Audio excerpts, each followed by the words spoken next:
Good evening to all. Welcome to Excellency IAS. JPSC की पाठशाला series में आज हम लोग Henri Fayol which has been regarded as the father of modern science of management उसकी चर्चा करेंगे। हम लोग अभी तक एडमिनिस्ट्रेटिव थॉट्स इसमें एफ.डब्ल्यू. टेलर को समझने का कोशिश किए हैं। The F W. Taylor who was regarded as the father of the scientific management movement and Fayol के आइडियाज़ को अब हम लोग आज के क्लास में सीखेंगे।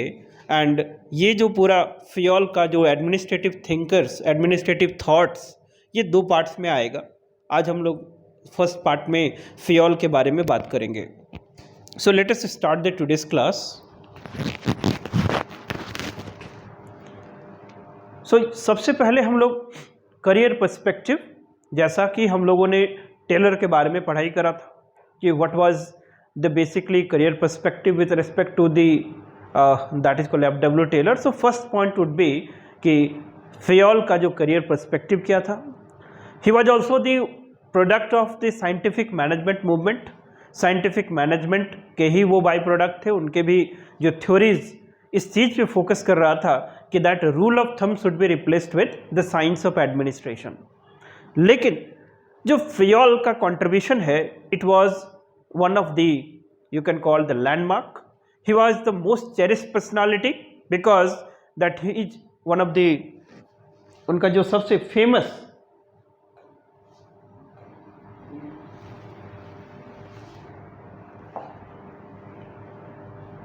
हेनरी फियोल का जो सबसे फेमस पब्लिकेशन था that is called magnum opus publication, जिसका नाम था that is general and industrial management.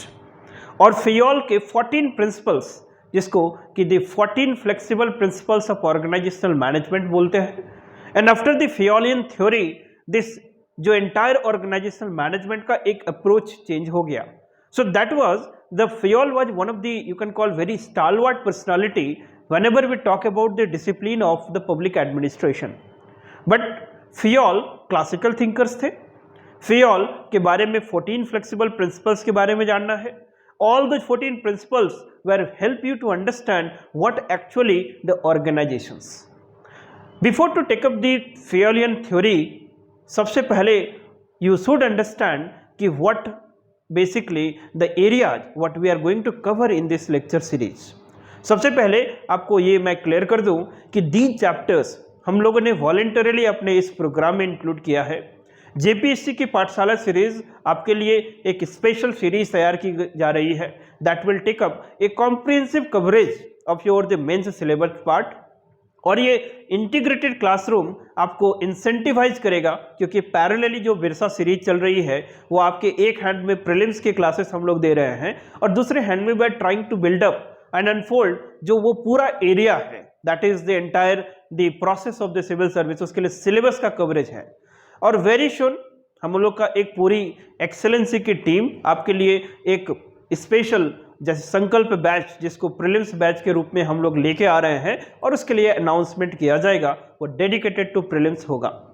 सो हम लोग आगे चलें इस सेक्शन में and today we will take up the Henri Fayol and Henri Fayol के कंट्रीब्यूशन को समझेंगे and why he was regarded as the father of modern science of management.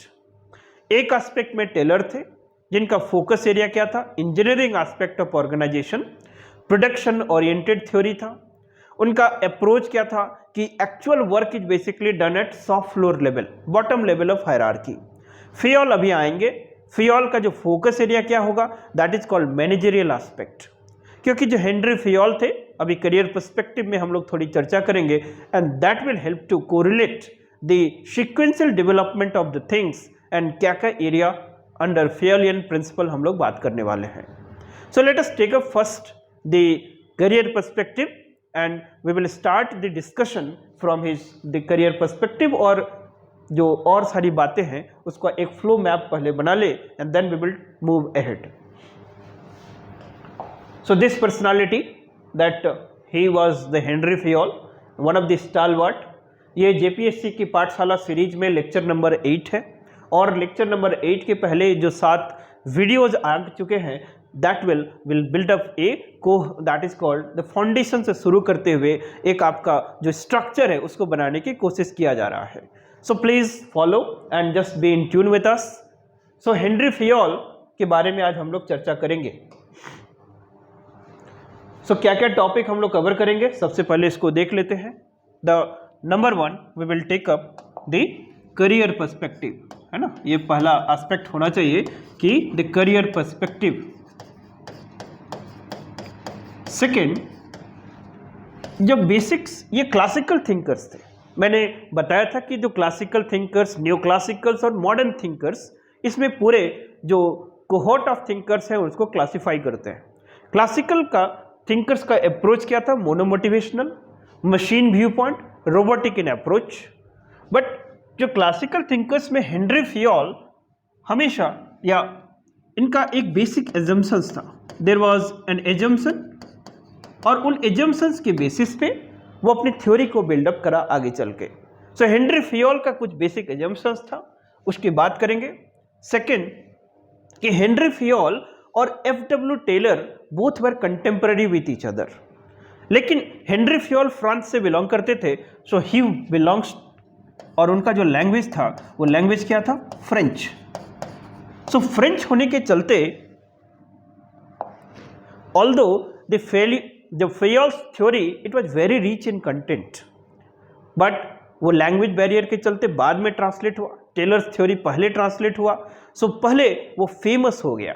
Henry Fayol की theory, due to this language barrier, it was published much letter.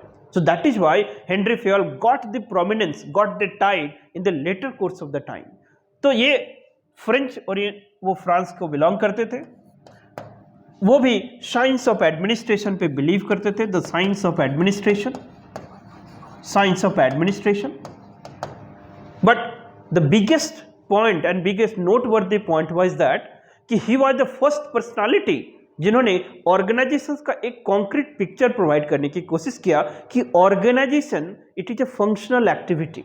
सो जो number 5 में हम लोग बात करेंगे कि that what is actually the organisation. What is actually the organisation? Actually the organisation, ये functional aspect की बात करेंगे. That Henri Fayol will talk about functional aspect. तो यहाँ से हमको एक बेटर पिक्चर मिलेगा.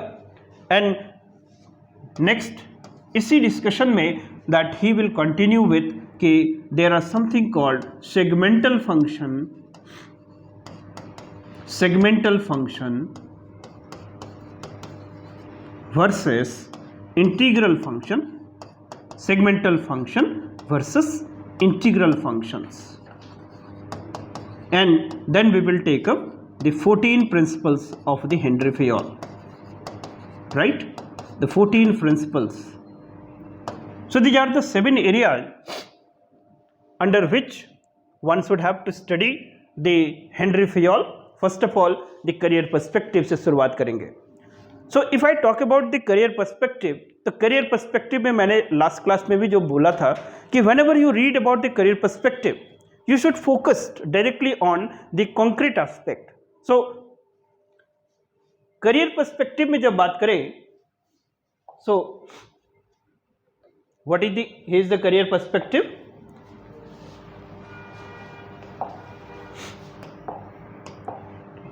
कि let us take कि that this is an organization, और उस समय क्या वेव चल रहा था? there was called condition of organisational failure. So Fayol भी इस चीज पे बिलीव करते थे कि that rule of thumb should be replaced with science of administration, but different context में वो बात करेंगे. सो सबसे पहले बात करें the Henri Fayol. So Fayol he was an mining engineer. Okay, so Fayol he was a mining engineer. Mining engineer अभी तुरंत बताया था. Where do he belongs? He belongs to France. He was French. He was a mining engineer, and he was a Nobel Prize winner. Nobel Prize winner, right? Nobel prize भी मिला था। Then that he was a you can call that is called public administration thinker, and he was regarded as the father of modern science of management, the father of modern science of management, father of modern science of management, right? So the Henry Fayol, he was a mining engineer. He was also a Nobel Prize winner. That he belongs to France, and he had given a very rich the public administration thinker theory, and for that he was regarded as the father of modern science of management. What was his focus area? उनका focus area क्या था? The management of the organizations. Focus area क्या था? That is called management of the organization. So जब Fayol organizations को join किए थे तो organizations are suffering from there is something called organizational failure, and he joined to the rank of the manager. कल मैंने बात करा था कि if this is an organizations, so इस organizations में these are called different hierarchies, है ना? किसी भी organizations में hierarchy होता है. Hierarchy का मतलब there is a position of authority and responsibility. So what is hierarchy? Hierarchy means a position of authority and responsibility. ठीक है? What is the meaning of hierarchy? Hierarchy means the position or the level of authority and responsibility. So Henry Fayol, since organizations were suffering from failure, क्यों? Scientific backdrop में मैंने बताया है. So he joined the organizations at the managerial level, like managerial level, and फिर भाई, and in the later course he rose to the rank of the managing director. So Fayol joined the organizations at the managerial level, and he rose to the rank of what? The managing director. ठीक? और जो वो फेयोल्स के experiment थे, the फेयोल्स के जो अपने theories थे, प्रिंसिपल्स थे, वो फेलिंग ऑर्गेनाइजेशंस को एक सक्सेसफुल प्रॉफिट मेकिंग ऑर्गेनाइजेशंस में कन्वर्ट करा. So what you should write कि that Henry Fayol joined the organizations at the managerial level at the time of organizational failure, and with the help of the theory, the organizations turns into a profit making and the successful organizations. And what was the solution? Solution ही क्या है? The Fayol's theory, है ना? What was his principle? वही क्या है? The Fayolian principle और Fayol's theory, Henry Fayol's theory. ठीक है? तो सॉल्यूशंस ही हमें पढ़ना है, जानना है. सो बिफोर दैट, सॉल्यूशंस पढ़ने के पहले फियोल्स के कुछ एजम्पशंस पढ़ लेते हैं कि how he developed his theory, right?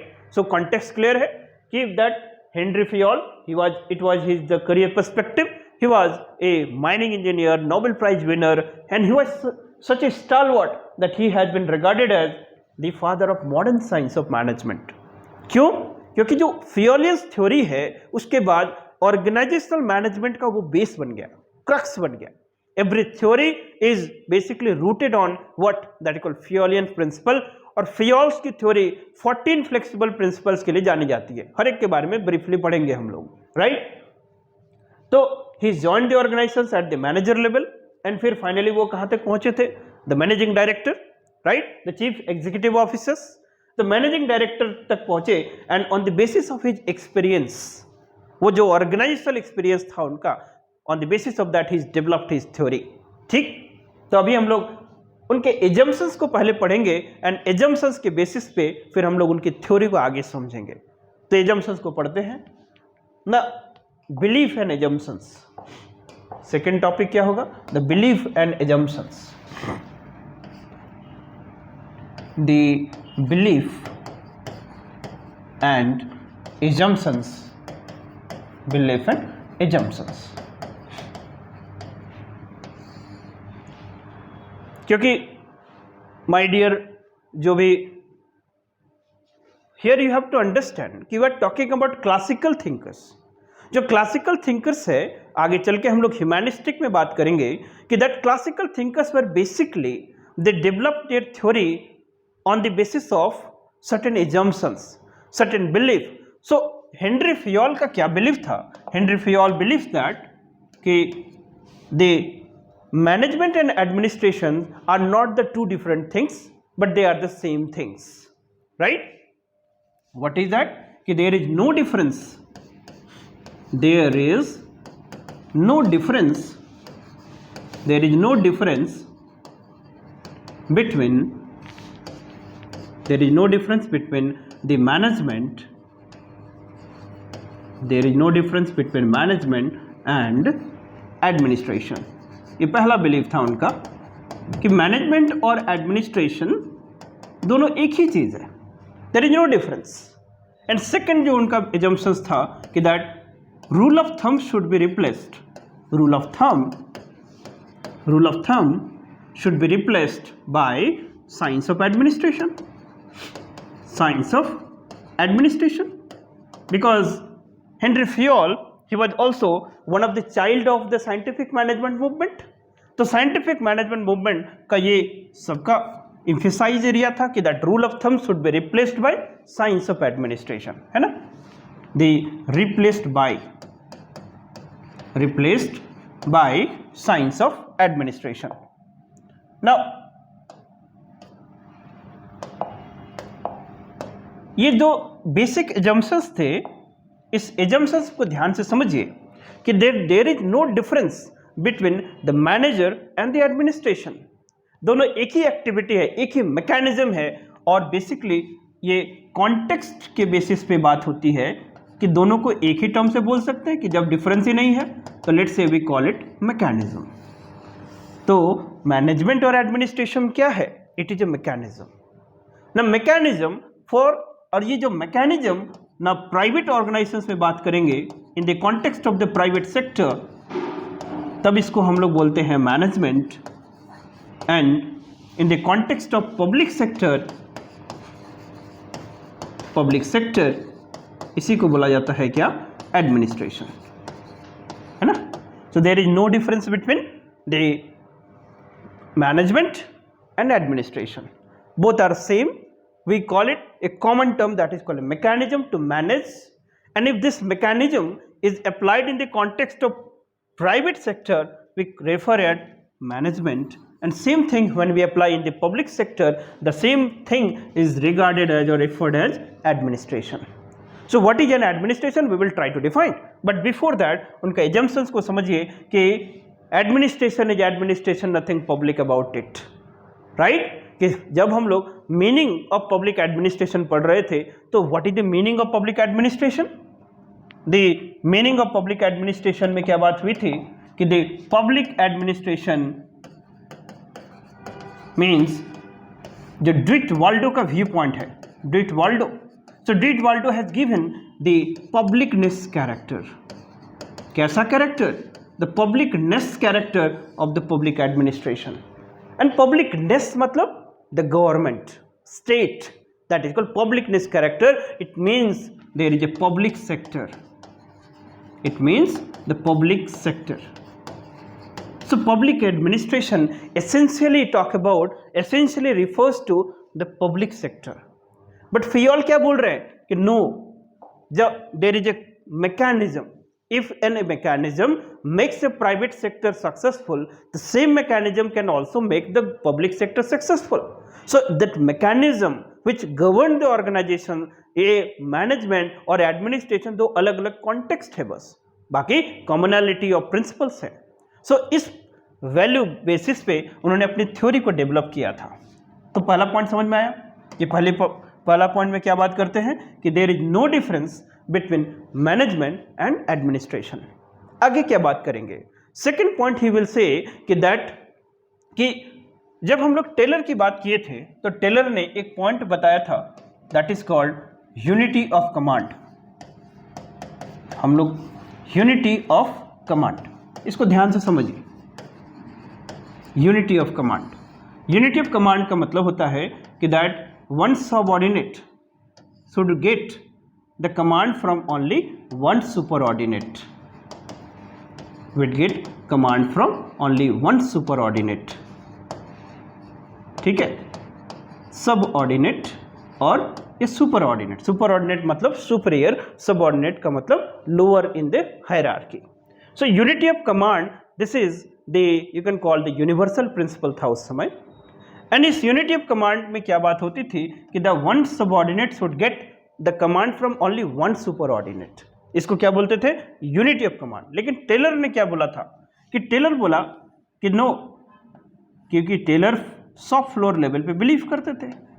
So he says कि दैट कि ऑर्गेनाइजेशन अभी के टाइम में जो एक्टिविटी है वो मल्टी डायमेंशनल है।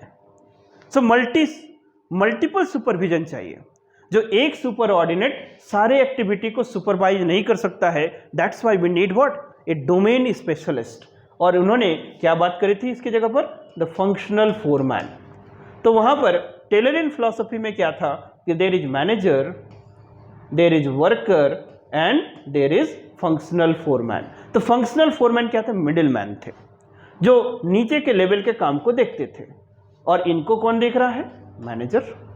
सो मैनेजर कुछ पावर्स फंक्शनल फोरमैन को दिए थे, अथॉरिटी कुछ दिए थे, तो इसको बोलते थे डिसेंट्रलाइजेशन। लेकिन जो फंक्शनल फोरमैन नीचे के सुपरविजन कर रहा है, सारा डिसीजन टेकिंग पावर यहाँ है, इसलिए सेकंड जो ऑर्डर है वहाँ पर क्या है? Centralization. What is centralization? The centralization means when decision taking power are concentrated in a position or in an exclusive class of position, that is called centralization। है ना, कि एक ही पोजीशन डिसीजन ले रहा है, एक स्पेशल ग्रुप ऑफ पीपल से सिर्फ डिसीजन ले रहा है, दैट इज कॉल्ड सेंट्रलाइजेशन। तो टेलरियन फिलॉसफी में एक ही थ्योरी में डिसेंट्रलाइजेशन भी है और सेंट्रलाइजेशन भी है। लेकिन टेलर के अलावा जितने भी उस समय थिंकर्स थे, all they focused on the centralization. किस पे बात करेंगे? The centralizations. तो फियोल का भी फोकस एरिया क्या होगा? सेंट्रलाइजेशंस। क्यों? अभी बात करेंगे। और सो टेलर का एक बैकग्राउंड क्लियर हो गया कि टेलर के साथ साथ आज हम लोग फियोल की जो बात कर रहे हैं। सो फियोल ने ओके, सो फियोल का दो बेसिक बिलीफ, नंबर वन कि there is no difference between the administration and management, दूसरा द जो यूनिटी ऑफ कमांड है मतलब सेंट्रलाइजेशन होगा, एंड थर्ड जो manager, the role of manager is very very important. ठीक है, इसी से हम लोग शुरू करेंगे। अब आप देखेंगे कि that next the Henri Fayol he tried to define the what is an organization. So you can write here the Fiol has adopted, Fiol tried to define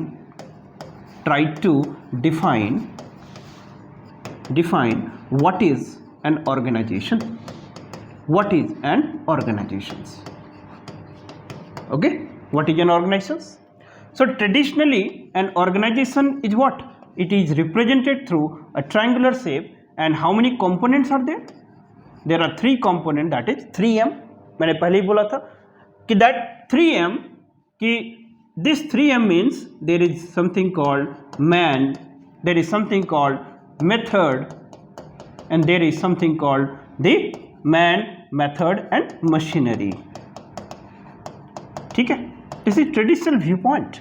An organization is a triangular in shape, and in this triangular shape there are three components, that is man, method and machinery. Or in simple word we can say that there are the two components, that is living component and the non-living component. Living and non-living component. So my dear aspirants, all my brothers and sisters, do not panic. These video lectures will just to develop the understanding, the insight, the center of gravity, that whenever you going to write the answer, your answer should reflective. Your answer should be bound with the such facts and the value premise that it would be an appealing answer. So that is why थोड़े थोड़े terms मैं use कर रहा हूं। Voluntarily मैंने पहले ही बोला कि all these thinkers well voluntarily included in this series, और कुछ उन्हीं थिंकर्स को लिया गया है जो एंटायर पब्लिक एडमिनिस्ट्रेशन में आपको हेल्प करेगा। सो फियोल अभी डिफाइन करने की कोशिश करेंगे कि what is an organisation.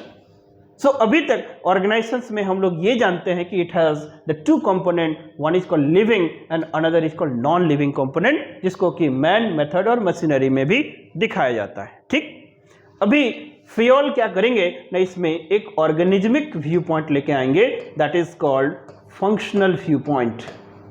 Organismic और the functional view point. Functional view point, what is this functional view point? ना organisation is a functional activity, और ऑर्गेनाइजेशन फंक्शंस करता है। लाइक जैसे कि हमें गवर्नमेंट ऑफ झारखंड, क्या गवर्नमेंट ऑफ झारखंड काम करता है और हमें दिखता है? यस। क्या डिस्ट्रिक्ट एडमिनिस्ट्रेशन काम करता है और दिखता है? Yes.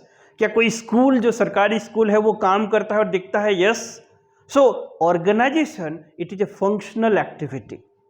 So what is this functional activity? Organization से the Henry Fayol say कि that any organization to remain functional has to undertake some 6 activities. कितने एक्टिविटीज की बात करता है वो? 6 एक्टिविटीज। तो इसको समझिए बढ़िया से। और क्या समझना है कि that whenever I say the organization, so organization is a functional entity. Organization is a functional entity. So what do you mean by organization is a functional entity? और in order to remain functional, organizations को कुछ activities करना पड़ेगा। To remain functional,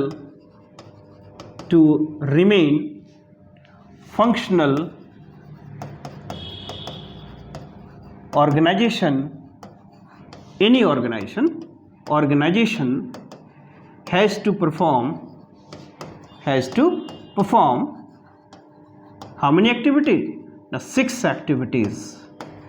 कितनी activities करनी पड़ती हैं? 6 activities. जैसे if I take an organizations, और कोई भी ऑर्गेनाइजेशन, गेटिंग माई पॉइंट, जैसे कोई क्लासरूम, अभी हम लोग का जो क्लासरूम है दिस एक्सेलेंसी आईएएस, तो क्या एक्सेलेंसी आईएएस सिर्फ क्लासरूम खोल देने से और सारी चीज़ों को सुपरवाइज नहीं करने से ये ऑर्गेनाइजेशंस बनेगा? No.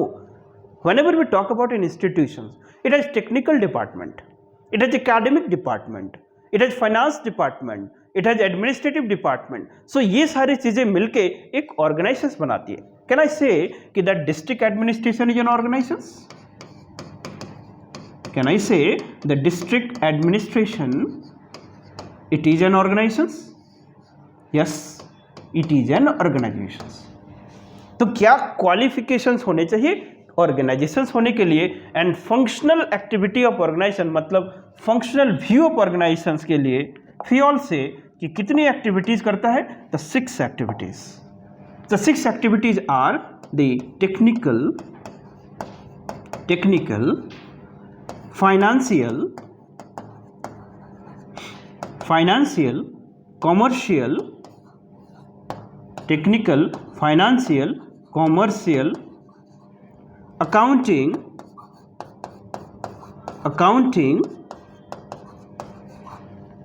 the security,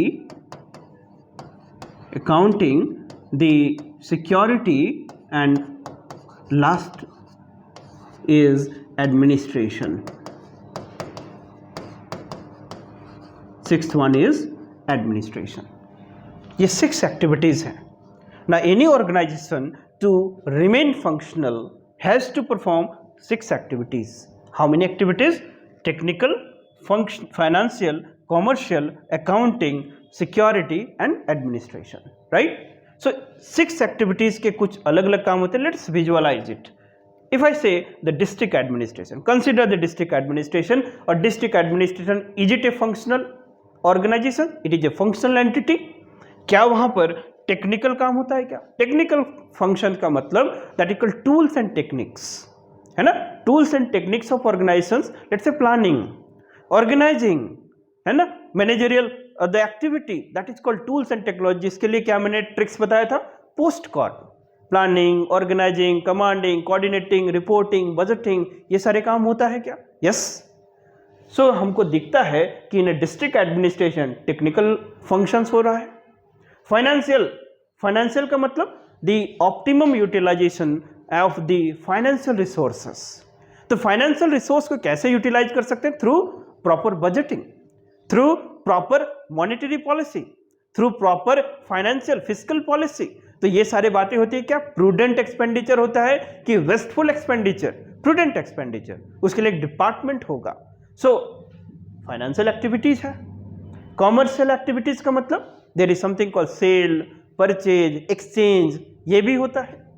there is an accounting का मतलब there is a proper book keeping, the systematic book maintenance of the revenues as well as expenditure.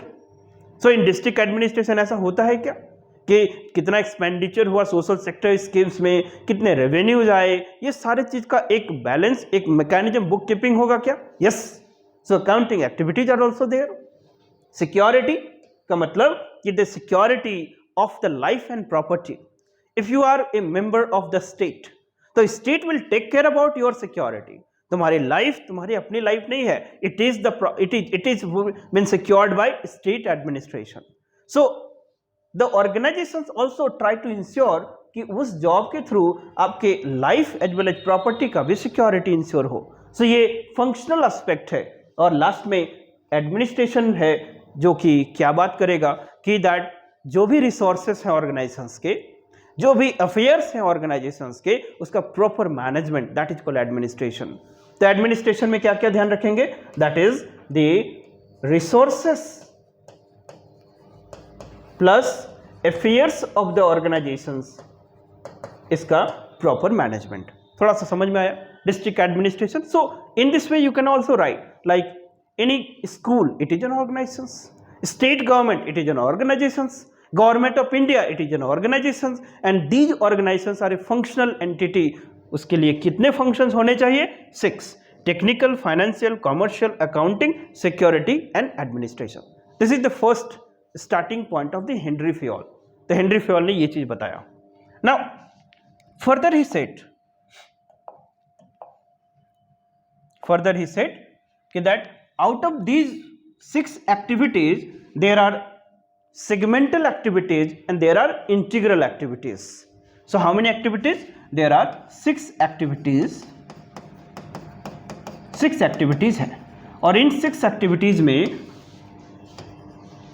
कुछ segmental activities हैं, segmental activities, and second is called integral activities. Integral activities. According to Fayol,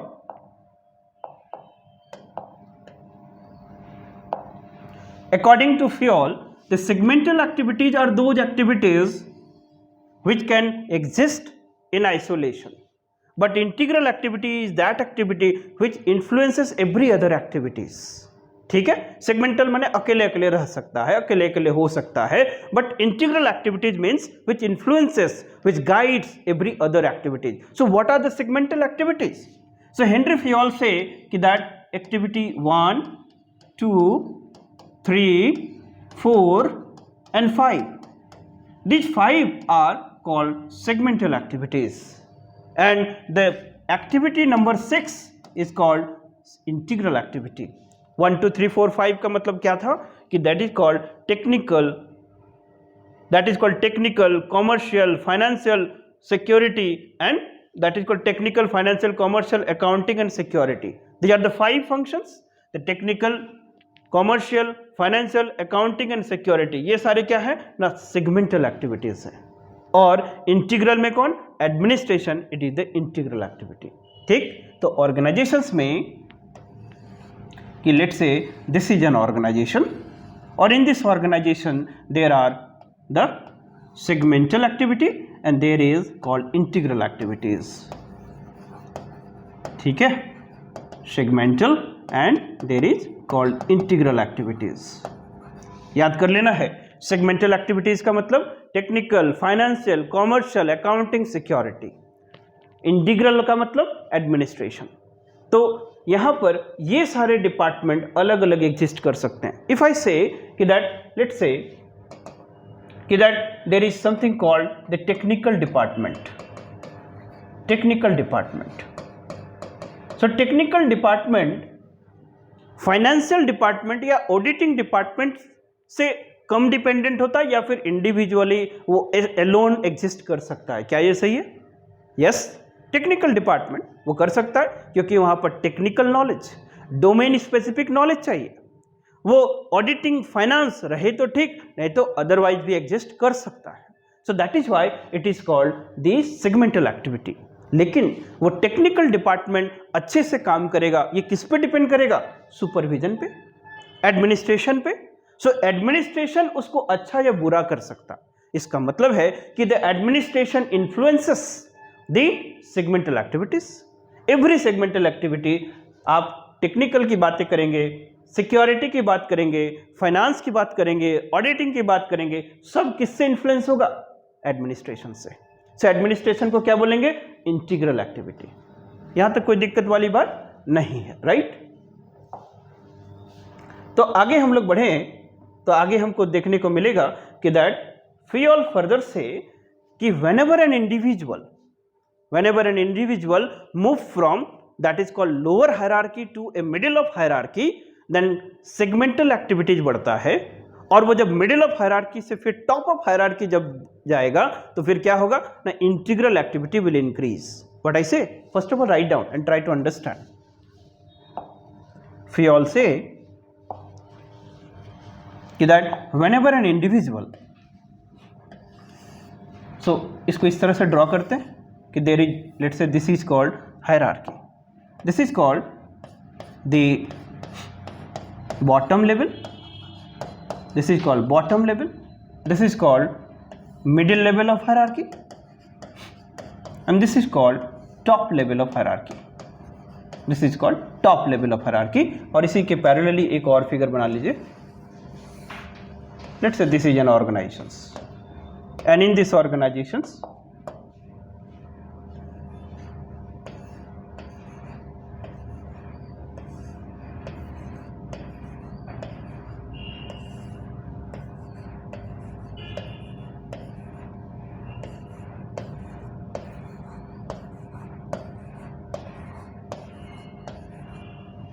ठीक है। So this is an organisation and in this organisation let's say there are 3 level of hierarchy, bottom, middle and top level of hierarchy. So Henri Fayol say कि that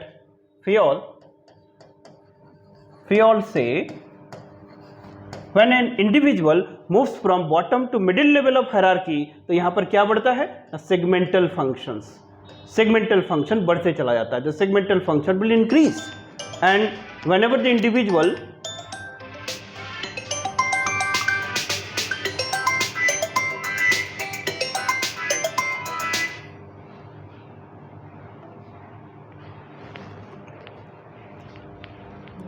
okay, so Henry Fayol say कि whenever an individual moves from the bottom of hierarchy to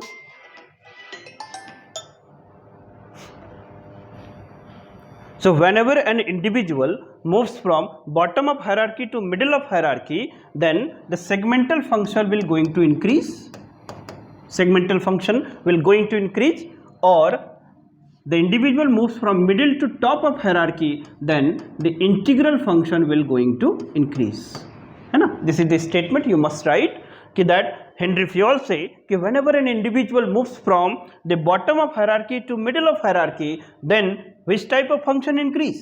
The segmental function will increase, and same कि जब individual middle of hierarchy से in top of hierarchy और move करेगा तब integral functions are going to increase। ये समझ में आ रहा है? एक एग्जाम्पल से समझते हैं, better you will visualize, है ना?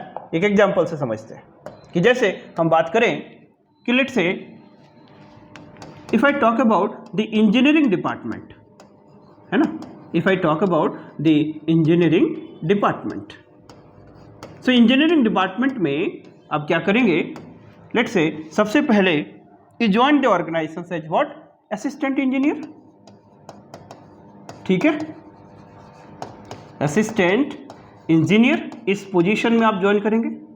फिर आप जब ऊपर जाएंगे तो क्या बनेंगे आप, एग्जीक्यूटिव इंजीनियर, एग्जीक्यूटिव इंजीनियर। फिर एग्जीक्यूटिव इंजीनियर के बाद आप क्या बनेंगे, let's say sectional engineer, sectional engineer. फिर सेक्शनल इंजीनियर के बाद you would become a chief engineer, chief engineer. And chief engineer के बाद फिर आप इंजीनियर इन चीफ बनेंगे, engineer in chief, right. So this is the hierarchy of a BTech graduate. If you join an organization, then आपका hierarchy यही है कि assistant engineer, फिर आप promotion होगा, then you would become an executive engineer, then you would become to the sectional engineer, chief engineer and engineer in chief. तो यहाँ पर हम लोग फोकस करें तो you will notice कि जब आप this position that is called executive engineer, assistant engineer से जब आप एग्जीक्यूटिव इंजीनियर की ओर मूव करेंगे तो आपका क्या होगा ना, सेगमेंटल फंक्शन बहुत इंक्रीज करेगा। जैसे you have to be very efficient in your domain. If you are a computer science and engineer, if you are a civil engineer, तो यहाँ पर सबसे ज़्यादा इंजीनियरिंग की जरूरत पड़ेगी। सो सेगमेंटल फंक्शन माने टेक्निकल है ना, कमर्शियल, फाइनेंशियल, जो भी आप स्ट्रीम से हैं, whenever you move to the middle of hierarchy तो यहाँ पर आपका सेगमेंटल फंक्शन बढ़ेगा और कुछ कुछ यहाँ पर एडमिनिस्ट्रेटिव फंक्शन माने इंटीग्रल फंक्शन आने लगेगा। लेकिन सेम पर्सन जब वो engineer in chief, let's say you are in a position to become the next chairman of Steel Authority of India Limited, SAIL के आप नेक्स्ट चेयरमैन बनने वाले हैं, तब फिर उस पोजीशन में आपके धीरे धीरे फंक्शंस बढ़ते चले जाएंगे और वो सारा फंक्शन किस पे फोकस हो जाएगा, एडमिनिस्ट्रेशन। नीचे टेक्निकल, ऊपर क्या हो जाएगा, सिर्फ एडमिनिस्ट्रेशन माने integral. So at the top it is only the integral functions. I hope समझ में आ गया होगा कि that Henry Fayol say कि whenever an individual moves from bottom to middle of hierarchy तो वो क्या होगा, segmental function बढ़ेगा, and at the middle maximum segmental function. Same when we move from middle to top of hierarchy, integral function will increase, and at the top that is only the integral functions, means there is administrative functions. समझ में आया? तो ये Fayol का एक basic premise था।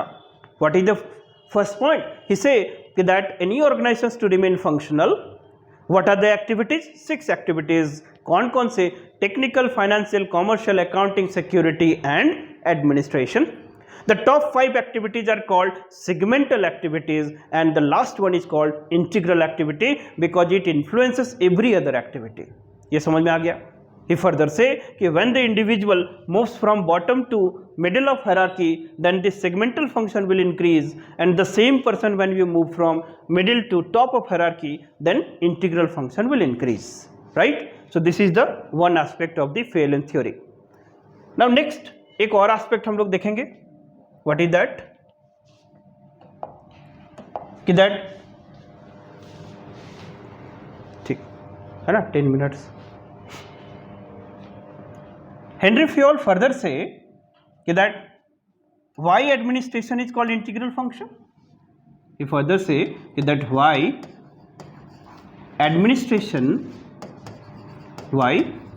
the administration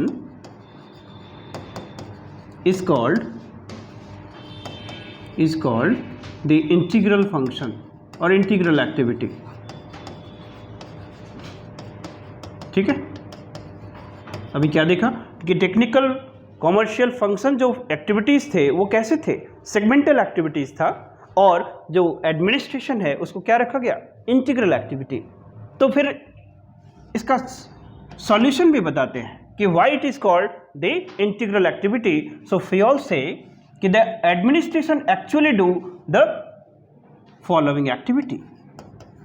the administration do what are the activities?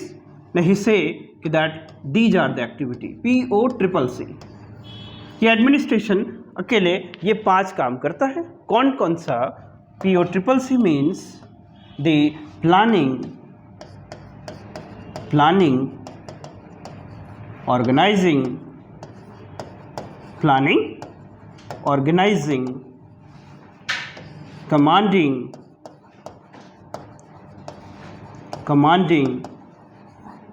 controlling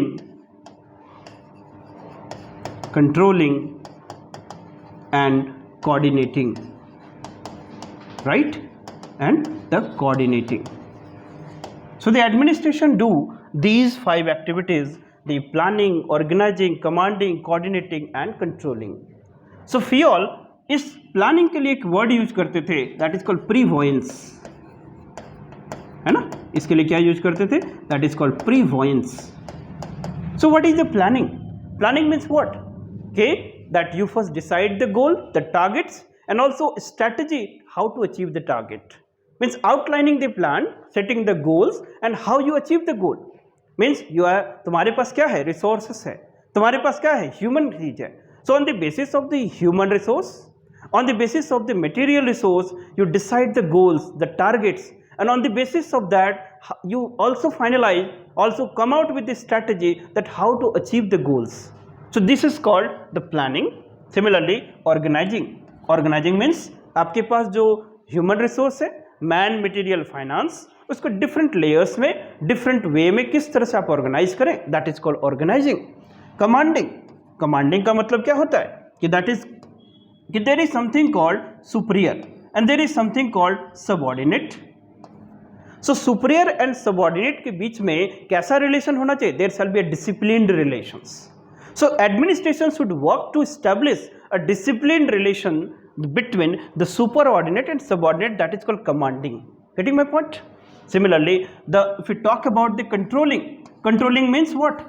The subordinate should be controlled in such a way that subordinate will follow the instruction given by the managers in letter and spirit. जो managers decision करते हैं, the managers what he takes the decision, the worker, the superordinate should follow those decision, those instructions in the letter and spirit. Then he talk about the coordination or coordinating. The coordination means what? To bring the harmony in every units of the organizations. What I say कि that to establish the harmony, to establish a spirit de corps, उसके लिए एक word use करेंगे that is called spirit de corps. Spirit de corps. Spirit de corps. ठीक है? So spirit de corps का मतलब होता है harmony. That is harmony. To establish the harmony among the various units of the organization, that is called the coordination. So administration do these 5 activity, that is POCCC: planning, organizing, commanding, coordinating and controlling. So these are the 5 functions been done by the administration. So that is why administration is called the integral activity, it is called the inclusive activity. So इसके बाद 14 principles की बात करते हैं. The 14 principles के बारे में एक पूरा ट्रिक्स है, वो सारे 14 principles हम लोग नेक्स्ट पार्ट में डिस्कस करेंगे. All the 14 principles are very important. These are referred as the 14 flexible principles of the Fayol, and this makes the basis for entire organizational management theory in the later course. ठीक है? तो 14 principal की बात हम लोग next class में करेंगे. सो आज की क्लास में हम लोग Fayol का एक बेसिक प्रेमाइस देखें कि Fayol का करियर पर्सपेक्टिव क्या था. Fayol ने कुछ बिलीव्स के बेसिस पे अपने ऑर्गेनाइजेशन थ्योरी को बिल्डअप करा था. What was the basis? कि जो management and administration both are the same thing, there is nothing difference. ये मैकेनिज्म है, एक प्राइवेट कॉन्टेक्स्ट में, एक पब्लिक सेक्टर के कॉन्टेक्स्ट में. यदि कोई set of principle private organizations को सक्सेसफुल बना रहा है, the same set of principle can be applicable equally in the success of the public sector. तो इस तरह से उन्होंने बातें करा. फिर ऑर्गेनाइजेशंस के एक फंक्शनल व्यू पॉइंट को बताया कि that organization to remain functional has to undertake 6 activities. उनमें से एक को सेगमेंटल बोला, एक को क्या बोला उन्होंने? इंटीग्रल बोला. फिर क्या बोला कि whenever an person, an individual moves from bottom to middle, segmental increase करता है, और at the middle there is only segmental. जब सेगमेंट मतलब मिडिल से फिर टॉप मूव करेगा सो इंटीग्रल एक्टिविटीज बढ़ेगा, and at the top only administrative function means integral functions. फिर at last he talk about कि किस तरह से एडमिनिस्ट्रेशन एक इंटीग्रल फंक्शन को काम करता है, बिकॉज कि administration undertake the POCCC, that is planning, organizing, commanding, coordinating and controlling. यहाँ तक बात समझ में आई? So rest part of the topic we will take up in the next class. I hope you guys have understood the lecture. So हमारे channel के साथ जुड़े रहें. We will bring such quality videos in the next class as well. So have a nice day. Take care. Goodbye.